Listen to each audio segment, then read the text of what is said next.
Hey, ladies and gents, and welcome to the Controlled Interest Gamecast, episode 175, where we talk about video games and everything happening in the industry.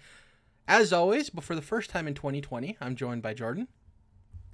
Yes, it's me, the new and improved, all new, all different 2020 version of me. And, as always, no matter what year it is, Jerrad, I'm glad to have you on the show. Thanks for being here. I appreciate it. No Dom this week, but in his place, previous guest and friend of the podcast, Chris Nunes. Hey, excited to be here. I'm not new and improved. I'm just like the same old. Now, Chris, what's it like to be friends with a podcast? I don't know. Like, they don't really talk back a lot.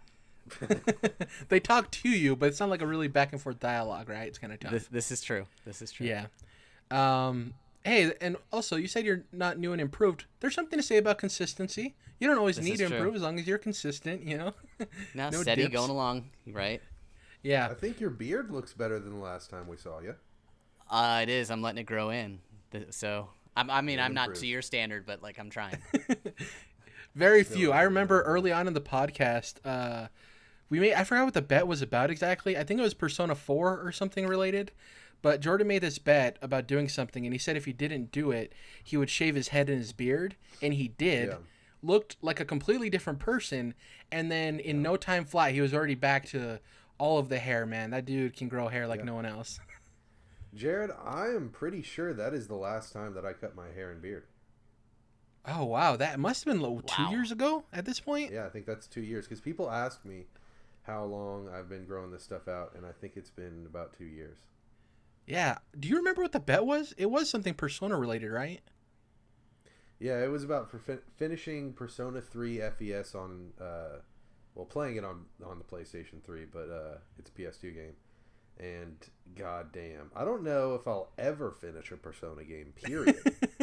I've tried, man. Like, I've played more than 20 hours of 3, 4, and 5 at this point, and I'm nowhere near finishing any of those games. What do I do? Get in a time capsule, man. Something. I don't know what you can do at this point. Those things are I like. love those games. I love the anime vibes. The music is incredible. The user interfaces are incredible. The graphic and artistic design included. And character design, enemy and monster design, the personas themselves. It's like, they're fantastic games, but even for a JRPG, I mean, they're like 2 JRPGs stacked into one, and JRPGs are already long as shit. So I think even for that genre, I think there's a limit, and Persona pushes way past. Speaking of things that are having trouble getting finished, let's hop into the news, the rundown. The first bit of news. Dying Light 2 has been delayed. If you're wondering, hey, well, Dying Light 2, didn't really even have a release date, right? No. But Techland has actually moved it out of its projected spring 2020 slot, which it was kind of teeing up to release a date later this year. They've moved it indefinitely. They stated that it would announce more on this front in the coming months. And they also went on to say that this is the studio's largest game to date, which we can assume, obviously, following the success of the first game. I wanted to know from you guys, obviously the first game had a lot of success because it released very early in the year it came out, right? It was kind of this weird date that a lot of, premier video games don't tackle. We see it nowadays. Everybody kind of followed the trend of this, and it was successful because of that. Now with Dying Light 2 getting delayed, people are assuming that it's going to be coming out this fall holiday season. Would it be smart for it just to delay again into early 2021 so it doesn't have to fight all of these launch titles for next gen and all these other games like Cyberpunk and Marvel's Avengers that also got pushed to fall? What do you guys think for Dying Light 2's success? Jerrad, recently I've been thinking about how Dying Light 2 is one of those games where I just feel like I've been hearing about it forever. I've been hearing about Dying Light 2 for the longest time, and of course, right as I start thinking that, a few days later you tell me that it's delayed. So I don't know. You interpret that the way you want to, but I don't think that's good because I know I'm not the only one thinking that. Yeah. What were you about to say, Chris? It feels like a game that's going to come out around the launch of one of the consoles to me. Like when they talk about the fact that they're not going to have anything to say for a few months or in the upcoming months, that feels more like, hey, we're going to talk about this at E3. We might have demo to show, and then leading up to the launch of either the PS5 or the Xbox X, they might have something to say about it then. Because as far as launch titles are concerned, Xbox doesn't have anything besides Halo. So having something else to go alongside it would be pretty nice. Yeah, so it could be one of those things where they could use more months to polish it. And, we first saw this game on Microsoft stage, so maybe they were like, hey, delay it a bit. We'll give you some more backing and marketing time, right? And you can be one of the launch titles for us. Obviously, cross-gen. It'll probably come out on PS4 and Xbox One as well. But yeah, it could probably be that it's not just like bugs or issues with the actual development of it, but they see an opportunity to release on these new consoles the days they come out, right? That could be part of the issue as well. Especially when they can showcase it. Exactly, yeah. That game has a lot of interesting things too in terms of the mechanics of the game and how choices are going to dictate how the world kind of unfolds before you. So there could be some technical stuff in the back end that is giving him a little bit of trouble as well. So we'll wait and see. And to your point, I do think in the coming months means either one of the reveal events for the consoles or E3, right, is when we're going to get the more info on the release date. So we'll see. This next one isn't really a news story. It's kind of a little tease that happened. So last week, Joker was released for Mortal Kombat 11 as one of I think the final DLC character. And users found this neat little Easter egg in the game that when you do a mirror match between two Jokers, there's some dialogue that happens before the match. As in any NetherRealm game, you see this dialogue between characters. And for this Joker versus Joker matchup, one of the Jokers comes on screen and says, "Only two of us, this is an injustice." And the other Joker then comes on screen and says, "Wait till you see the third." So it's an obvious tease to Injustice 3. The development cycle for NetherRealm, the way it works is it's been obvious tease to the 3 Joker deal that DC's got going in the comics, which is a headache to say the least. And I think they're kind of dunking on the 3 Jokers thing, but I'm not even going to go into what it is. Yeah, so for NetherRealm's development, the way it's worked the last couple of games that they've released is it's gone a Mortal Kombat title, an Injustice title, a Mortal Kombat title, an Injustice title, and they usually hit every other year. And the way it usually happens is that at either E3 or, man, the name's escaping me. What's the big fighting event that happens every year during June, July? Evo. They do a tease there for their next game, whatever one's the one coming next. So it's safe to assume we're going to see Injustice 3 at some point this year. To the point about Dying Light 2, it'll be interesting whether or not it's at a console reveal as a showpiece for next gen, because we're likely not getting this game till 2021, or if it's an E3 reveal. It's going to be at one of those stages. It just depends which one. So interesting there. It just... To your point, Jordan, it's funny if it is a double jab, right? Of like, we're teasing Injustice, but we're also jabbing at the 3 Joker thing. It's got to be, man. I mean, if they've been making, Mortal Kombat versus DC and both Injustice games and now a third probably, these are DC comic book guys, so they know what the fuck 3 Jokers is, and that's a big kind of, like I said, headache for DC comic book fans at the moment right now. So, because it's supposed to finally start coming out after all this fucking time. So that's got to be some of it. I like this for Q1. This is like a really big February title. Like this would be perfect as people gear up for like bigger titles coming out in early spring. This would they would do themselves well, and this game would do well if it came out sometime in that like late January, early February area. Yeah, March I think would be a good month because it gives them enough time to market the game early in the year, and then also on the back end enough time for players to get comfortable with the game so it can be a showpiece title at the EVOs and the big fighting game tournaments. So I'm with you there. This next one, I don't know your personal relationship with HouseMarque, Chris, but it's one of Jordan's favorite developers. I know he likes these guys a lot, and unfortunately they had these things that happened with their arcade style games not selling very well, and they had a transition to working on Storm Divers. We have some new news on the HouseMarque front. So they say that their AAA title, which was teased a couple of years ago, will be revealed soon It is their largest and most ambitious yet. The time is drawing ever closer when our publishing partner will reveal what we are working on, with the launch coming after that. They also went on to say that their Battle Royale project, which I just mentioned, Stormdivers, has been put on hold indefinitely. So, Whoa, because I thought they were talking about Helldivers. I was like, you already revealed that. no, they're talking about like an Whoa. actual AAA game. So this is totally working outside of their They're wheelhouse. putting Helldivers on hold. Dude, that is crazy.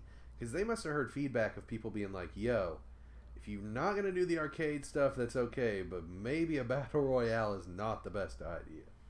And they likely saw other Battle Royale games that were trying to get in the mix fail, right? Because as well as Apex Legends has done to cut its own piece of the pie in that, there's so many other Battle Royale wannabes that just disappeared. Jerrad, they probably felt like they weren't going to reach the radical heights that they wanted to. Nice. And just in that press release, the conversation level feels like it's going to be at one of the reveal events, so Xbox, PlayStation specifically, but like that's where they're going to showcase that and have them, kind of that's where they're going to do the reveal, I would assume. And given their history, they have a strong relationship with PlayStation, so the assumption is, oh yeah, it'll likely be a PlayStation launch title or within launch window, right? But they're not owned by PlayStation. They could partner with any publisher.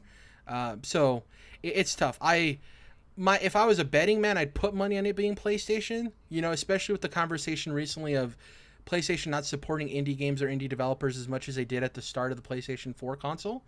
But who knows? It might be one of these things where Phil Spencer and crew snag them and be like, hey, we know you guys are good at making arcade titles. We have Game Pass. You don't have to worry about this game coming out and selling well at jump, and we want you guys to make a game for our new console generation. It could go either way, but I guess a safe bet would be PlayStation, right? You would assume anyways. Yeah, I mean, who knows what that relationship is like? It can't be like too fucked up, but they certainly could have gone first party. I feel like that had to be an option for them at one point. So the fact that they didn't has to say something at least. Yeah, and it's like, well, on PlayStation's end, do you think that they can create a game that is worthy of the investment in them? Not necessarily quality, but sales-wise, right? Who knows? Yeah. So I'm interested to see what they can do, though, because they're talented. Sorry, Chris. You may. Oh no, my fault. You may end up finding out that one of these companies decided to buy them out anyway. Like maybe they're not revealing the fact that that's Xbox or PlayStation purchased them, and it would be totally an Xbox move because they love digging up these small little studios and who want to just do their own thing and then letting them do their own thing. Yeah. And if we're walking into PS5 with Sony just adding both Insomniac and HouseMarque to their belt, I don't care what Xbox did. As a PlayStation fan, I'm satisfied. Yeah, so it works either way. Those are fucking gems of a studio. Yeah, so it'll be interesting to see. And they're a studio that part of me hopes that they get acquired because they've had such a troubled history with the sales of their games that I just don't want to see the studio disappear because they are so talented, So we'll see what happens there. Next up, we got some spicy rumors that have been corroborated by a couple of sources. Rumors have begun to circulate that a remake to the beloved Star Wars Knights of the Old Republic is currently in development. Multiple sources have stated it's in development, but there are discrepancies between the two. Some state it's a straight-up remake of the original title, while others are claiming it takes elements from both of the first two games and combines them into a spiritual successor of sorts. The game is supposedly also going to bring KOTOR into the current-day canon. So they're going to be changing stuff, and it's got to be. Yeah, that's why they wouldn't be doing a straight remake of the first game because they need to incorporate it into modern canon, Star Wars canon. So I think maybe where the rumor confusion, I guess you could call it, comes into play is people seeing the latter version as a remake because it's like Ratchet and Clank. Speaking of Insomniac. What they did on PS4.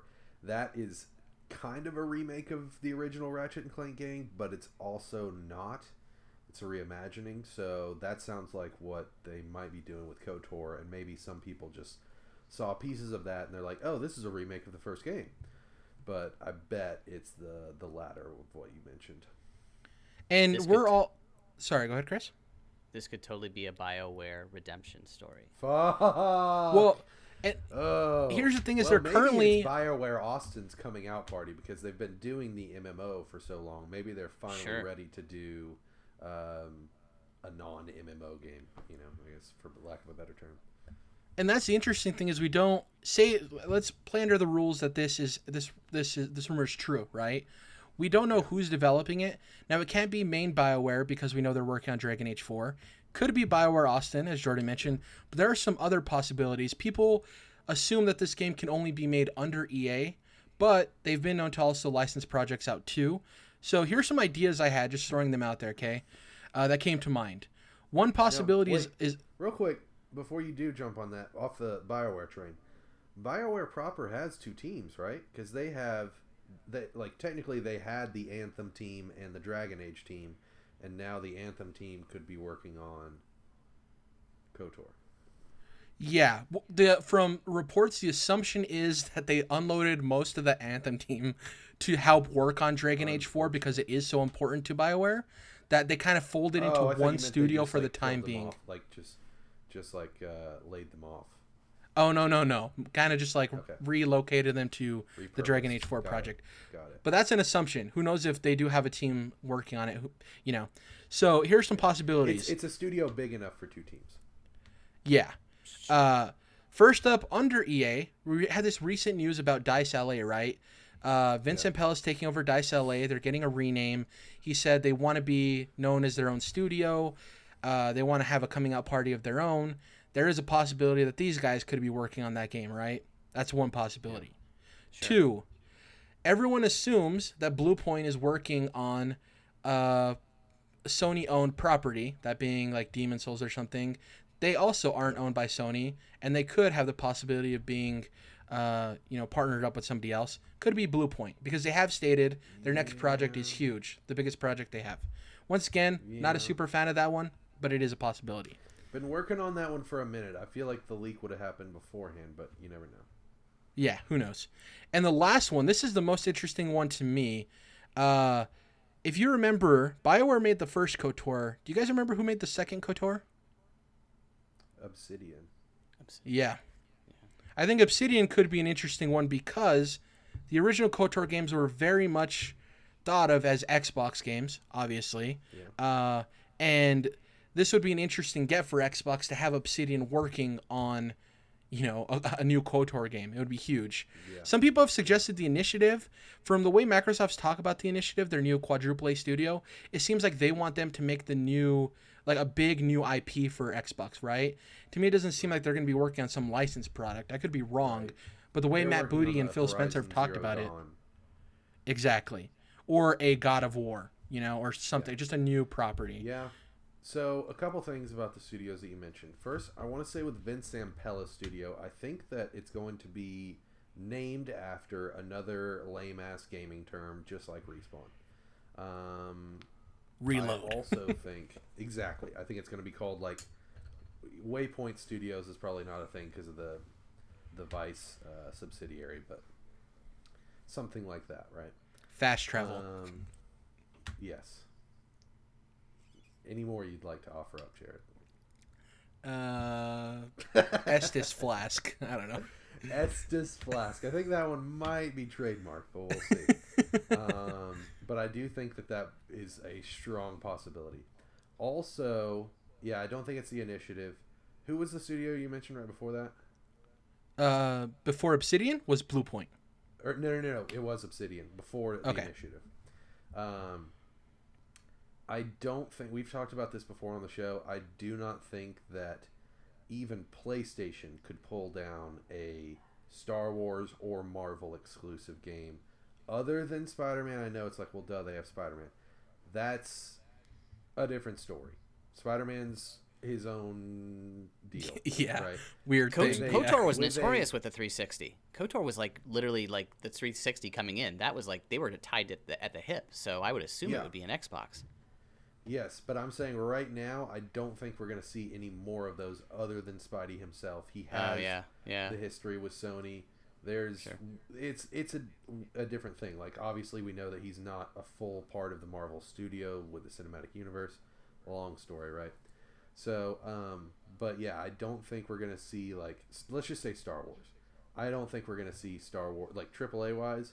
I do not think we're gonna see a Star Wars exclusive on PlayStation or Xbox. So, I doubt that it's Obsidian with that being the case in my mind. But I wish, or not necessarily wish, but I would be totally cool with and pleasantly surprised if they, like, for some reason weren't doing an exclusive version. But Outer if Worlds Obsidian 2 was or doing, whatever. right, but if it was, KOTOR Reboot from Obsidian, non-exclusive, that would be cool with me, but probably very much not likely. Yeah, these are just some quick ideas that I had, when the news story came out. Yeah. I think it's most likely possibly just an EA studio we don't know about, right? Or one that we thought was working on something else, but that project got canned and now it's working on this, I could easily see this be an association with BioWare Austin, like they're helping on the project, kind of like how Blue Point comes in and takes, finishes up or polishes up stuff and finishes off for a lot of folks. I could easily see them, bringing them in because of the MMO part of it. They know that part. They know that really well, which was the big complaint about them being left off of everything with Anthem. So maybe they, make amends and bring them back in. Yeah. I would say that if this were to come to fruition, we have let's call it KOTOR 3 until we know it's a reboot, right? KOTOR 3 comes out. I think that you have to sunset the Old Republic MMO at that point. Oh yeah, for sure. With that being the case, then you have freed up BioWare Austin completely. So it's almost a perfect transition. They were already making that style of game, which is a spiritual successor to the original KOTOR games in its own right. So they could, that could be a very smooth flowing transition for them. And who's to say it may not be a combination of some of those Anthem people plus BioWare Austin as they're transitioning Austin and move away from the MMO. It could run the gamut, But I want to believe in this rumor. I think next gen, if we could get KOTOR again, would be awesome. For me personally, I found the original KOTOR a little tough to get into. I've tried it a couple of times, and it's hard for me to get into an RPG like that that's that old. Very much a PC RPG of its time. Yeah, and for sure. Great story, great characters, great handling of the Star Wars license. Probably maybe the best in any video game, and they really built the concept of the Old Republic within Star Wars as well. So it does a lot of things very well, but the gameplay may be leaving a bit to be desired, I guess. Yeah, and the idea that it will be a reboot or reimagining as opposed to 3 makes sense when you think about that, KOTOR 2 came out in 2004, which is 16 years at this point, Right. And you're going to be introducing it to a whole new generation of not only video game players, but Star Wars fans. And if you're going to be, mixing up the canon and of the game to make it line up with the actual canon that's happening in real life, it makes most sense to do, a reimagining. So, on a Star Wars fan note, I will just say the Old Republic MMORPG that's currently running is technically not canon. It is the only piece of media that I am aware of that started in the pre-Disney era and kept going into the Disney era, but was continuously being released, I guess you could say, but was not considered canon.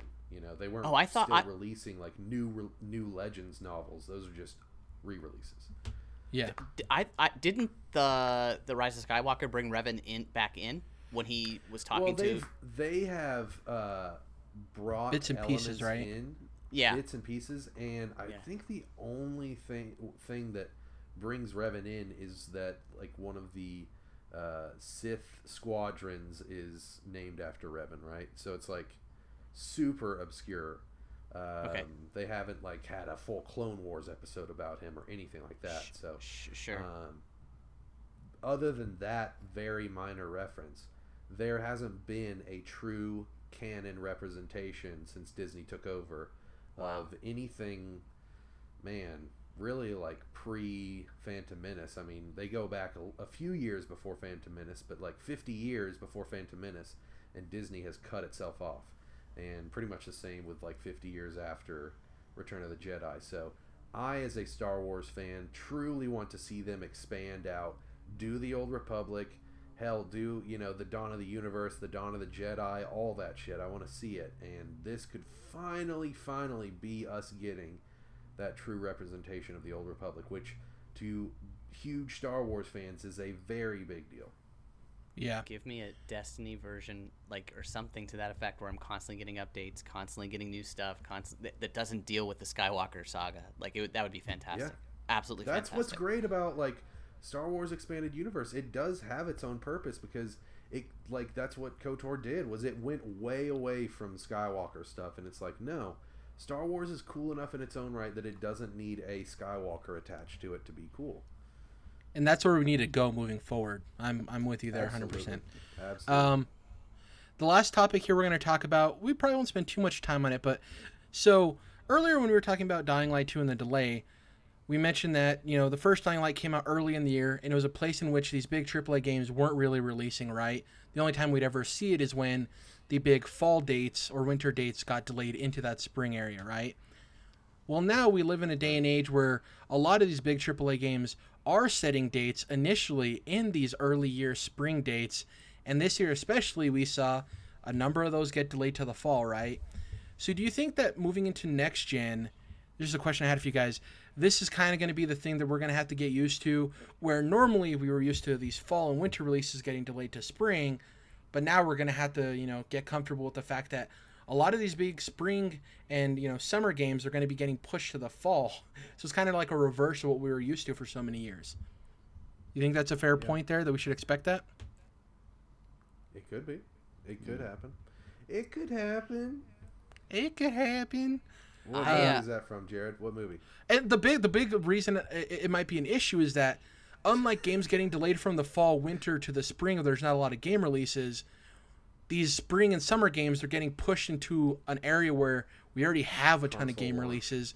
So it could drastically affect sales and dictate the success of some of these games that push themselves as AAA, but aren't going to sell like a Star Wars game or a Call of Duty or a Rockstar game, you know? Just something to chew on. I thought.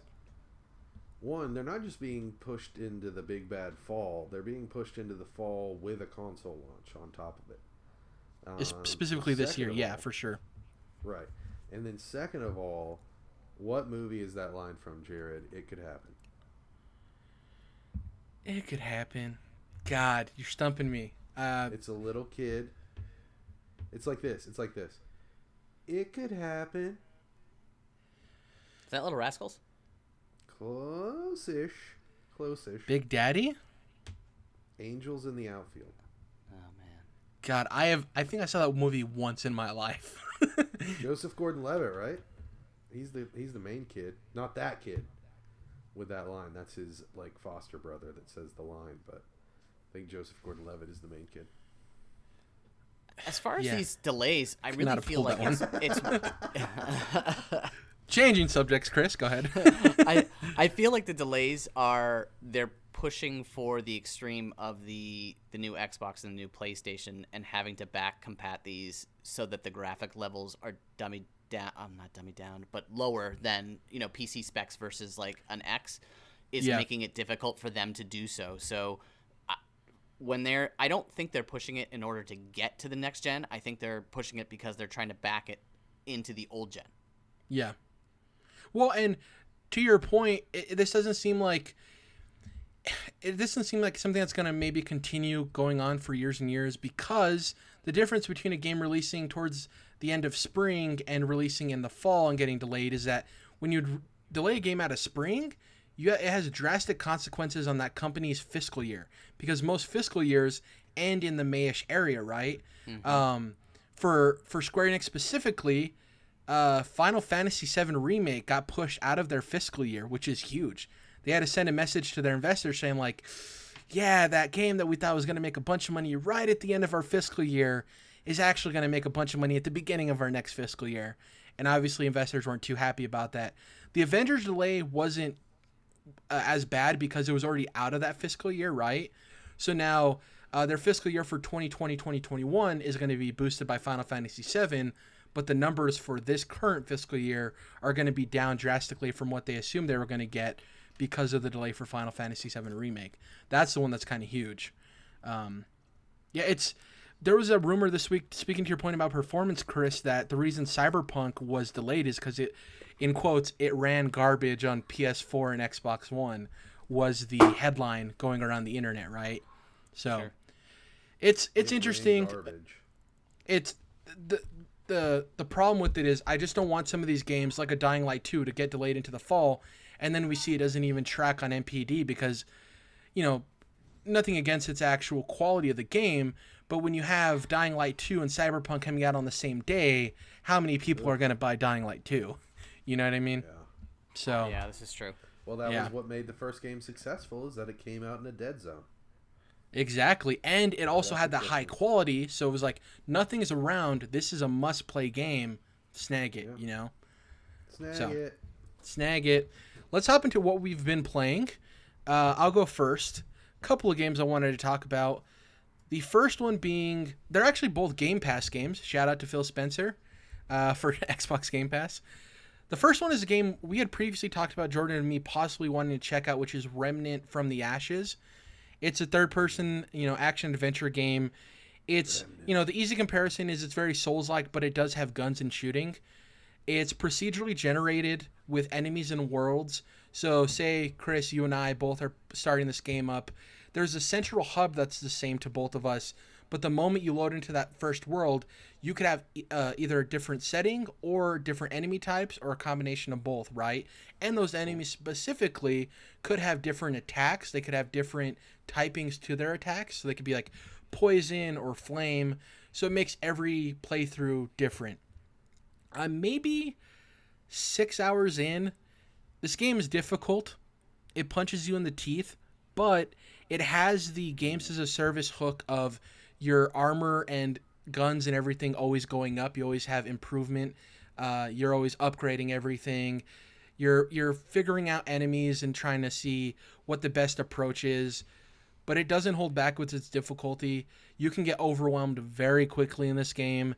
It throws you into these worlds and it expects you to just adapt, which I think it's good and bad depending on the type of player you are.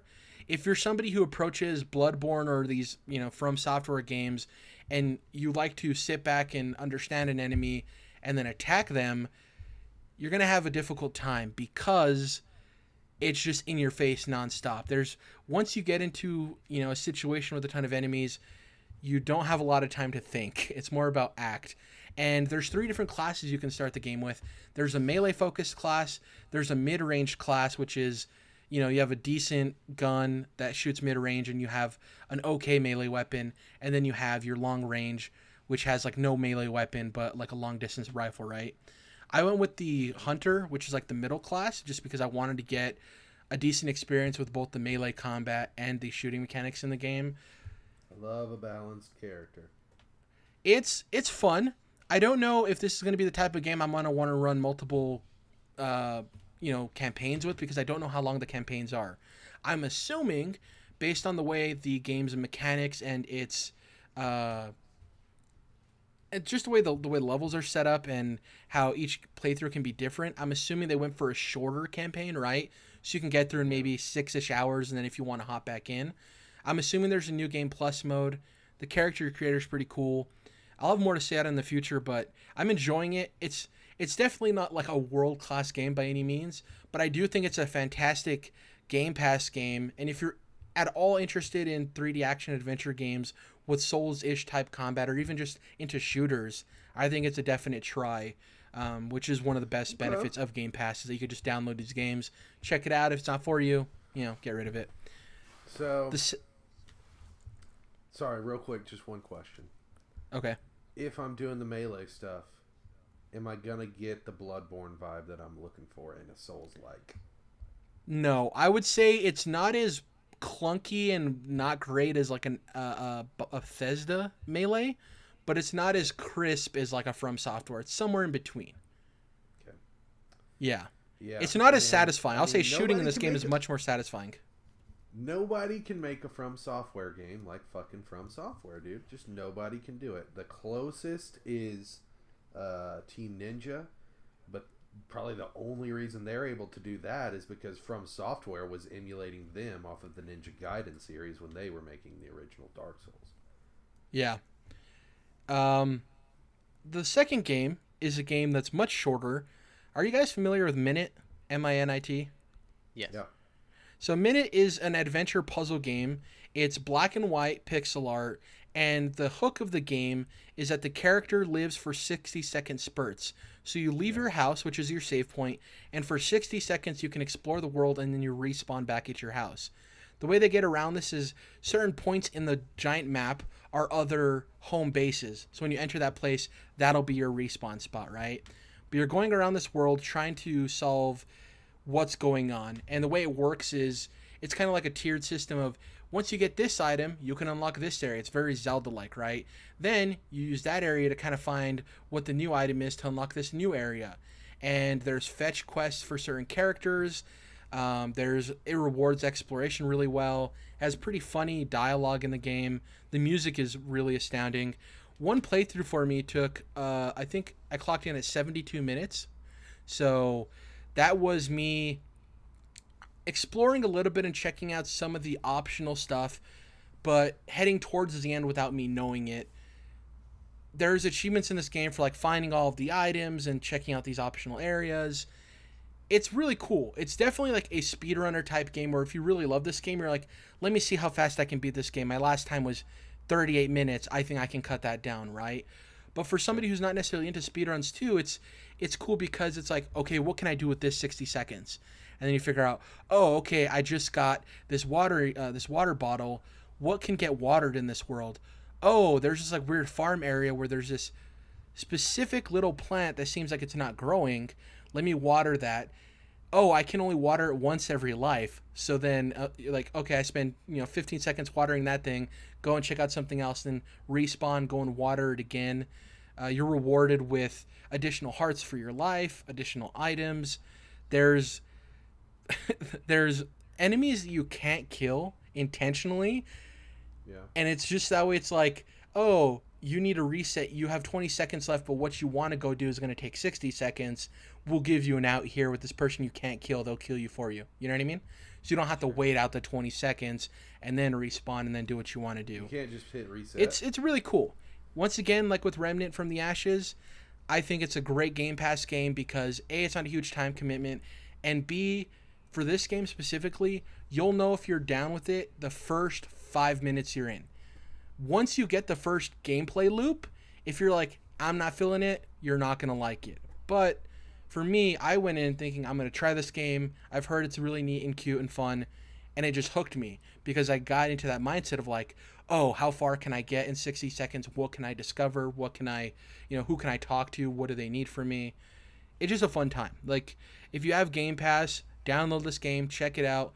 Like I said, if you love it and you play through it, you can finish this game in like 60 minutes, which is also, it's a great feeling to finish games. You don't need to finish games, but when you enjoy a game and you're able to finish it that quickly and you don't have to invest all of this time, like Jordan was saying with Persona, right?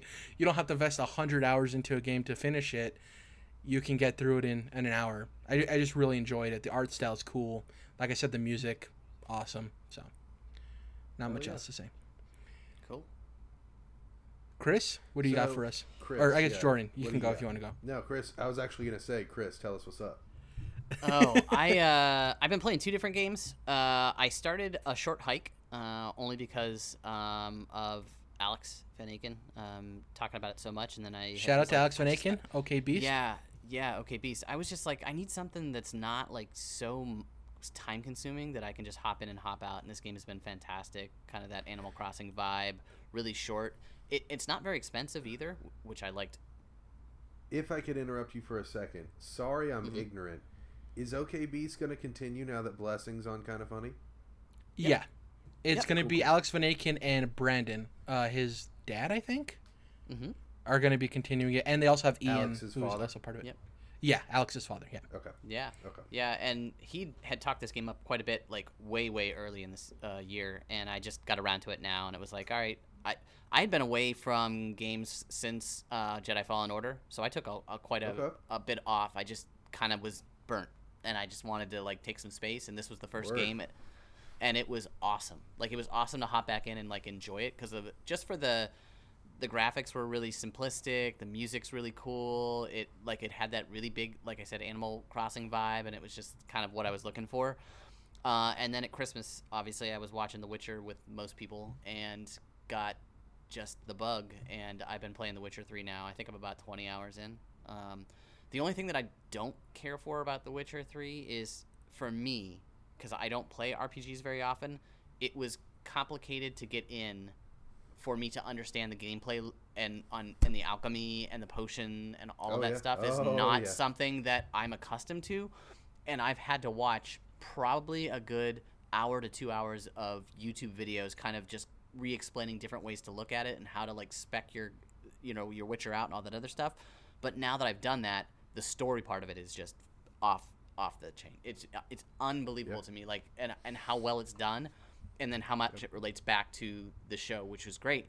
And it's now caused me to listen to the books on tape, too. So the show takes an immense amount of influence from the games, even though it's just adapting the books. It's not adapting the games. But it's, I mean, Henry Cavill himself takes a lot of influence from, I'm not, off the top of my head, I don't know the English voice actor for Geralt, but yeah, going between the two, I'm sure you can see a lot of similarities. I don't like to play super long games, but as I was telling Jerrad, like, I finished playing Odyssey and like to completion every single possible thing you could do, including the DLCs. And so I looked at myself and I was like, wow, I guess I can put like 120 hours into a game if I really like it. If you love it, yep. Yeah, and so I feel like right now with all the games being pushed back, for me, the next game that I'm even remotely interested in is going to be The Last of Us 2. So I have time to delve into this game and take it in chunks and not be like hard-pressed to complete it right away. Yeah. I will say, I did that thing of every single piece of content in this game you can experience. I tried to experience in Witcher 3, and it was a lot. It's over 200 hours, but if you happen to go all the way in, you're not going to regret it. Well, I'm excited because I got it on PS Plus. It was $14.99, including the DLCs. So I'm like, you know what? I already had it on Xbox, and I have it on PC too. But I like the PS controller. Like, for some reason, that controller for me is very like home. So I bought it, and I was like, well, for $3 more, I can get both of the DLCs. That's like another 70 hours worth of content. Yeah, sure. Yeah. Shout out to it's also on Game Pass. Once again, another Game Pass game. Yeah. It's just really cool that a TV show can have a game get the type of resurgence The Witcher 3 did, where it had the most concurrent players it had since, or more than what it had at launch, which is astounding. I'm right there with you with the bug. I'm 6 episodes into the show. Still got 2 more to go, but it's one of those things where I don't know if I just want to wait until Cyberpunk to get my CD Projekt Red fix. You know what I mean? Sure. And I have some other games I want to jump into. It's tough, man, but I don't blame you for hopping in. You were among a lot of people who decided to do the same thing, so yeah. Also, I finished the first episode of Picard today, and I was super pumped. Like, I thought I enjoyed it. I thought it was really well done. I'm not a huge fan of all the previous like Star Trek stuff, but watching it gave me Logan vibes, and so I was like, I could sit and watch the next 7 episodes of this and be pretty content. Nice. I have no like familiarity with Star Trek, but he's such a good actor. Like, I might even just tune in just to check it out for that fact. You know what I mean? Especially with you saying that it gave you Logan vibes. I'm like, oh. Yeah, you can get the CBS for free for a month. So you can watch the first 4 episodes. If you want to dip out. If you're interested, stick around for $5 more and finish out the rest of the season. I've actually been wanting to try Star Trek Discovery too. I like the lead actress in that. She's from Walking Dead. Forget her name off the top of my head, but it's also been, I've gotten some good recommendations on the show's quality and stuff. So yeah, Star Trek, I might want to dive in sometime soon. Jordan, we haven't talked to you on the podcast in a couple of weeks. What have you been getting up to these last couple of weeks? Well, since we were just talking about The Witcher, I'll hop on that real quick. I would like to say that this series that I've anticipated heavily for years now. Definitely paid off for me. I think it's certainly has its fair share of flaws. I wouldn't say I'm head over heels for it, but I was absolutely satisfied. And as a book reader, not just a game player of The Witcher, I was mostly pleased with how they adapted things. There are certainly certain aspects that I wish that they maybe honed in on a little bit more, gave a little bit more time and detail to, but for the most part, I think it was successful, I guess is the best way to put it. And it's certainly been successful for Netflix from their perspective, because it's had, I think, 70-something million individual accounts watch it in its first 4 weeks. So it's, one of the most watched things ever on Netflix at that point. And obviously that's great for us fans. We're also getting the anime, the Witcher anime on Netflix now, I guess because of that. Probably in the works before that. But I was mentioning in our chat that for a very long time, I've wanted to see collaboration between creators of Western fantasy and creators of Eastern anime, Japanese anime essentially, whether it's Korea or Japan. And so now we're getting a Korean studio in Studio Mir, who did The Legend of Korra, one of my favorite series of all time, and we're getting this Western fantasy with The Witcher, and it's something that I've wanted to see for a very long time, that collaboration, and it's not something that we get very often. So I'm hoping that this is just the origin point for that stuff, but the fact that it's between a studio that did one of my favorite anime, I would call it anime, in Legend of Korra, and one of my favorite franchises in The Witcher, I am over the moon about this little anime film that they've got going on. So very excited about that. Did not hop into the Witcher 3 since I've, like I said, experienced the absolute fuck out of that game. So what I did was I decided to hop back into the books for a reread, and I'm very glad that I did. There's also, I just read the interstitial book for the first time. It's called Season of Storms, which takes place during the first short story collection of The Witcher. So that was obviously brand new to me, and I enjoyed it. It's an interstitial, it is what it is, but it's a fun little adventure with Geralt regaining his swords after he's lost them. So really enjoying the Witcher books. They are top tier fantasy books in my opinion, and would recommend them to a lot of people. I will say, as with the games, they are also very dense. They are not something that is maybe widely accessible. Definitely something that is takes a little bit of gumption when you're jumping into it, to just know that it is upper echelon type of fantasy. And would you say that it's would you say it's as dense as like Game of Thrones dense, or maybe a little less so? Because Game of Thrones is really dense to get in. Game of Thrones is a different kind of dense. It's, to me, the books, A Song of Ice and Fire books, are boring dense. I think that there's a lot of cool stuff in those, and that's why I listen to them on audiobook, but I can't read them just straight up, right? Sure. The first book is just pretty fun. It's a lot shorter, but the Witcher books are adventures. They are fun. They are enjoyable. It's not dry and dragging on these conversations between talking heads. Like, it is meant to be fucked up fairy tales, and they have a lot of fun with that. So it is extremely dense, a lot of philosophical and psychological stuff going on, but it is not dry or tasteless in any way. It has a lot of flavor to it. It has a lot of fun and goofiness, a lot of jokes. So from that aspect, it is more accessible, because even though there's a lot of high concept shit going on, it's still countered by goofiness with Dandelion, sure, for example, or generally just not taking itself so seriously. Okay. So from that aspect, very enjoyable books and very readable from that aspect as well. As well as the other book that I hopped back into, Jerrad, you'll be happy to hear this. For the third time now, I'm reading The Silmarillion by Mr. Tolkien himself. Hell yeah. Yeah. Rest in peace to his son who recently passed away. Yeah, man. That probably had something to do with me jumping back in, that being on my mind, because Christopher Tolkien is the one who compiled all of the Silmarillion to get it published once his father had passed on. So now that he has passed, he recently, in the last 10 or so years, took 3 stories from the Silmarillion and published them in novel format, an expanded novel version of them from the Silmarillion.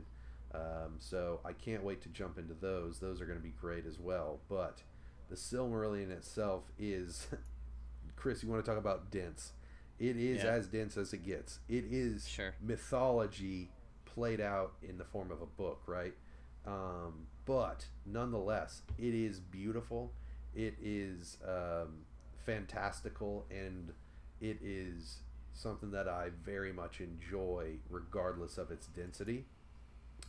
And what I did this time around, since I've read it and finally, I feel like if you're a big enough Lord of the Rings fan or Middle-earth fan to jump into the Silmarillion, then you just need to read it once to get through it and to kind of start to wrap your mind around it.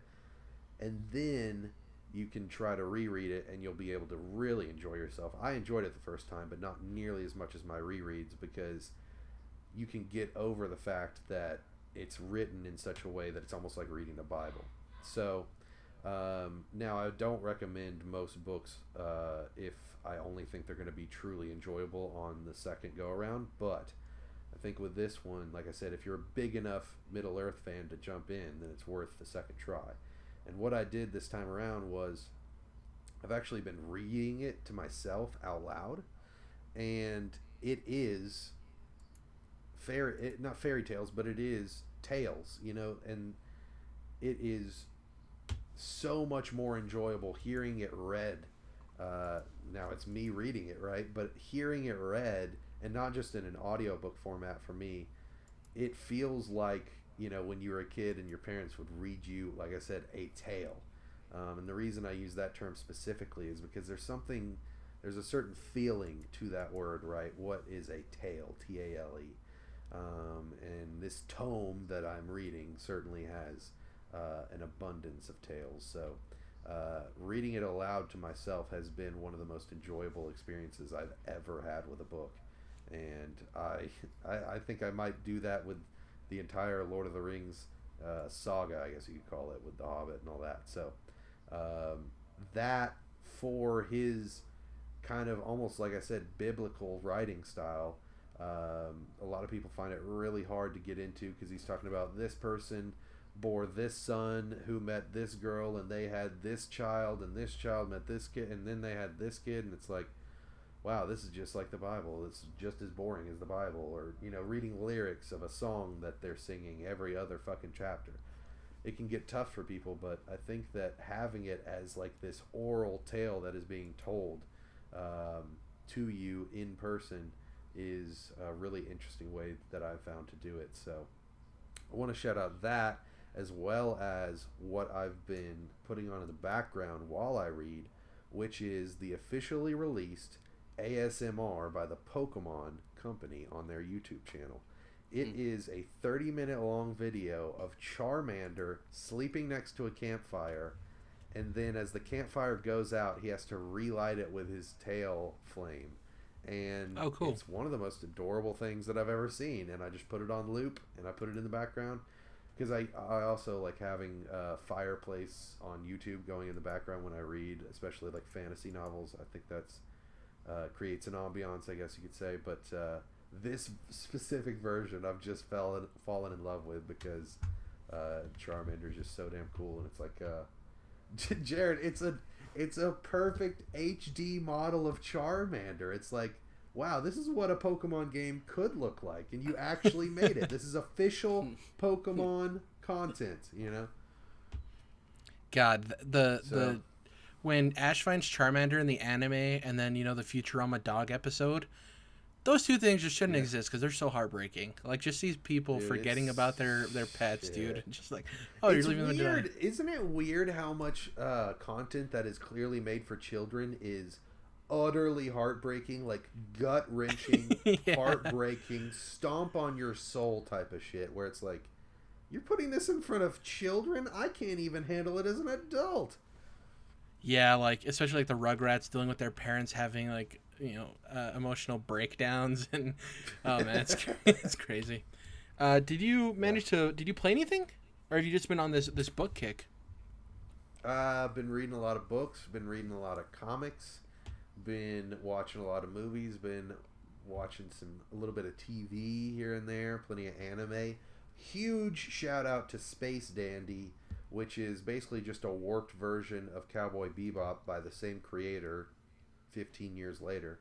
I've been going through Watanabe's different anime series, and besides Cowboy Bebop, because I've seen it multiple times, but huge shout out to Space Dandy. It's irreverent, it's goofy, fun, beautiful, one of the best looking anime I've ever seen. Shout out to Bones, who also did the best looking anime I've ever seen, called Full Metal Alchemist Brotherhood. But anyways, I digress.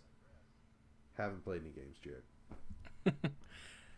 Space Dandy. It's on my need to watch anime list, which is ever growing along with everything else. So you recently, I don't know if fell in love is the right term with Cowboy Bebop. It's the right term. That show is like, Yeah. it's one of those very few things that is hyped and hyped and hyped and hyped and hyped, and it matched it exceptionally. Like, it's incredible. Fucking does.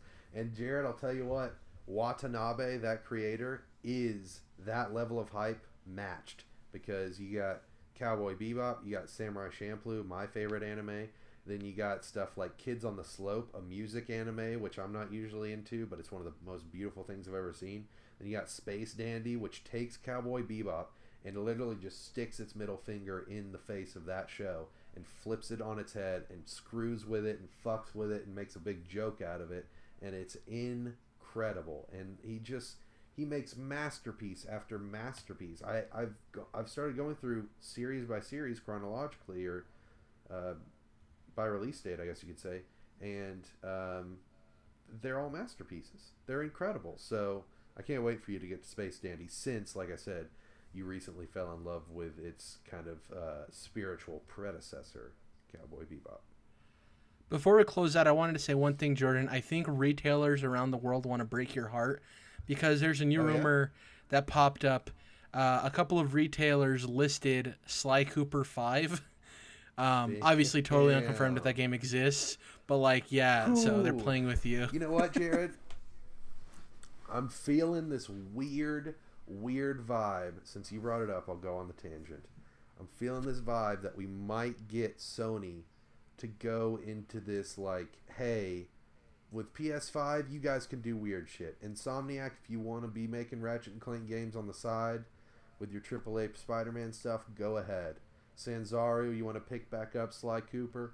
Go ahead. Naughty Dog, you're not doing jack. We'll give it to somebody else. I think we might be getting these platformers from the PS2 back, because the PS4, we got the PS1 platformers back, right? Yeah. So then you shift forward a generation on the PS5, we'll get the PS2 platformers back, which is Sly, Ratchet, and Jack. Hopefully. Man, they've given Media Molecule such a long leash to experiment. It'd be nice if they let some of their other studios do the same. Yeah. Shout out to Dreams. So Sony, creatively, I will say, it seems like they are very understanding creatively. It seems like they really try to give their studios the creative freedom and just general creative experience that they know is desirable, So shout out to them. That's been it for episode 175. Thank you, Chris, for joining us. If you can, please let the good people know where they can find you. Find me at TopherNunes, TopherNunes on Twitter. Nice. Thank you guys for listening. If you can, please go over to iTunes, leave us a review. Definitely helps us out. If you head over to YouTube, search Controlled Interest will pop up. Subscribe. Hit the bell notification next to that subscribe button. Lets you know when we upload a new video, because YouTube sub boxes are fickle and you can't trust them. Yeah, hit the like button too if you enjoy our episodes. It helps in the algorithm there on YouTube, the dreaded algorithm. On Twitter, you can follow the podcast account at Controlled Interests. It's at CTRLINT, Controlled Interests abbreviated. You can follow me at Jerrad_. You can follow Jordan at Melomodus. You can follow Dom, who's not with us this week, at Dom's Oreos. And Chris, you can follow if you enjoyed him on the podcast. We'll have him on hopefully a couple more times throughout the year. I want to get you back for E3. You were with us for last year's E3, right, Chris? I'm pretty sure. Yeah, it was really awesome. One, yeah. You can follow him once again at TopherNunes. That's TOPHERNUNES. We'll catch you guys next time.